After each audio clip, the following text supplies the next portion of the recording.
السلام عليكم ورحمة الله وبركاته. ازيكم يا أصدقائي؟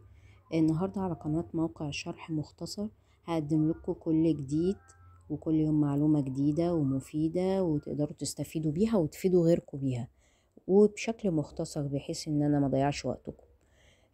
من فضلكم لو انتوا عجبكم القناة ومحتواها، ياريت ان انتوا تعملوا شير للمعلومة وسبسكرايب للقناة، علشان خاطر اقدر اقدم كل جديد ومفيد ويفيد كل من هو يطلع على الموقع. طيب تعالوا بينا نخش على الموضوع بسرعة. زي ما انتوا حضراتكم شايفين، ده موقع طبخ اسمه وصفات سمسم. وصفات سمسم ده هو يعتبر موقع سوري أو لبناني، آه يحتمل سوري. هو مش واضح بالظبط الهوية بتاعتهم، بس هو الأكلات بتاعته ميكس من مصري وسوري ولبناني وشامي، كل حاجة يعني. طيب فكرة الموقع دي عجبتني جدا وحبيت ان انا اشاركها معاكم.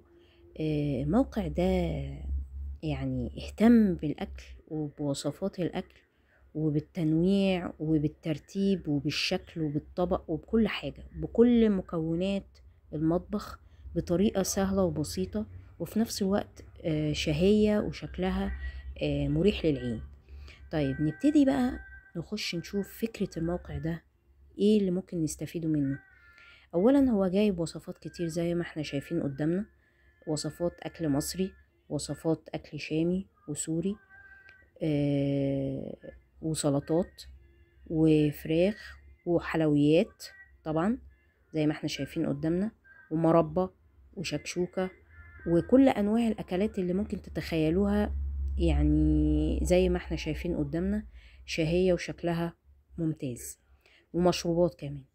طيب جميع الوصفات اللي موجودة دي احنا نقدر نسرش عليها كمان، ويقدر يطلع لنا ايه اللي موجود قدامنا من اكلات.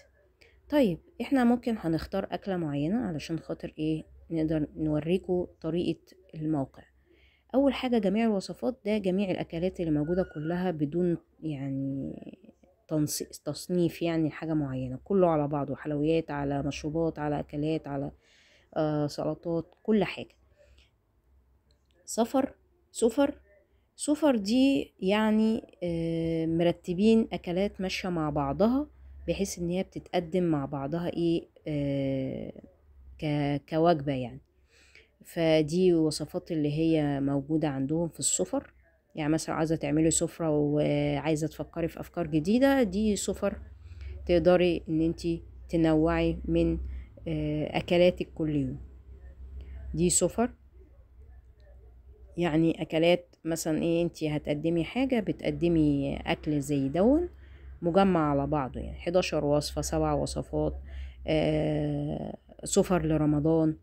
الموقع ده مفيد جدا، بحيث بينوع لك برضو الاكلات وبيخليها برضو الشكل العام مختلف. تشكيلات التشكيلات دي بيجيب لك اصناف ممكن تركبيها على بعض وبتمشي ايه في السفر. فده برضو ده شكل الموقع، تشكيلات وجبات مع بعض يعني.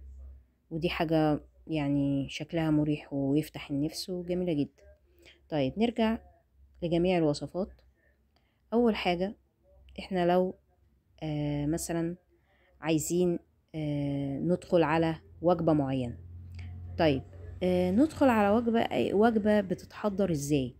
هم عاملين برضو تنظيم، ندخل ندوس على الوجبة زي شاورما الدجاج. الشاورما هم عاملينها ازاي. اول حاجة كاتبين وقت التحضير 10 دقايق. حلو، تعالوا نشوف هو كاتب ايه. ده طبعا شكل الاكلة وشكل التقديم بتاعها، ووقت التحضير نشوفه.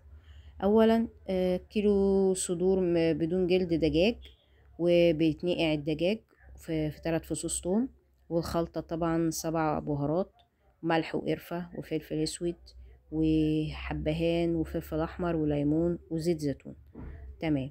طيب وقت الطهي 90 دقيقة، كاتب وقت التحضير 10 دقايق بالدقيقة، يعني هو منظم جدا. طيب التحضيرات، نشوف التحضيرات تتحضر ازاي. زي ما احنا شايفين هو مصور الأكلة وبشكل منظم قوي. وكاتب كمان الطريقة يعني بالعربي.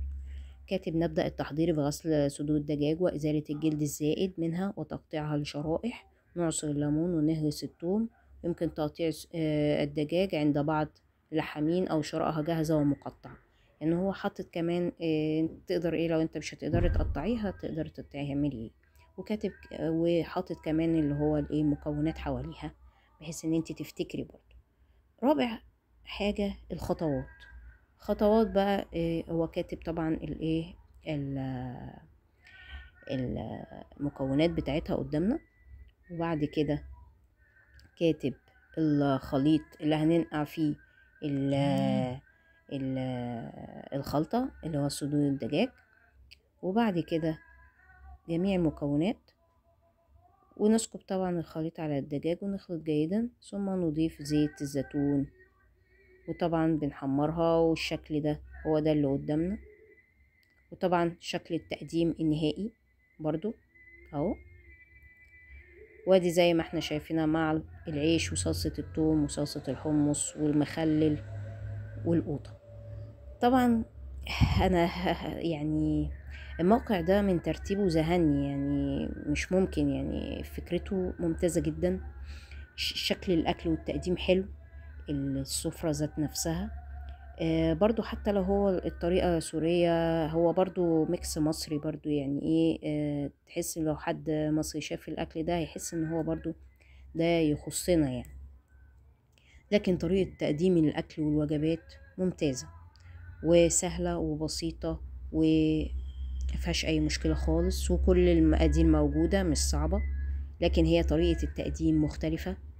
وزي ما أنا قلتلكوا هي الموضوع طريقة التقديم مختلفة شوية لأن هما تقريبا موقع سوري أو شامي أو whatever يعني. طيب في حاجة برضو على الموقع بتاعتهم شدتني قوي، ان هما عاملين برضو حاجة طريفة، يعني حاجة لذيذة، ان هما عاملين أي أكلة ليها قصة. فطبعا عاملين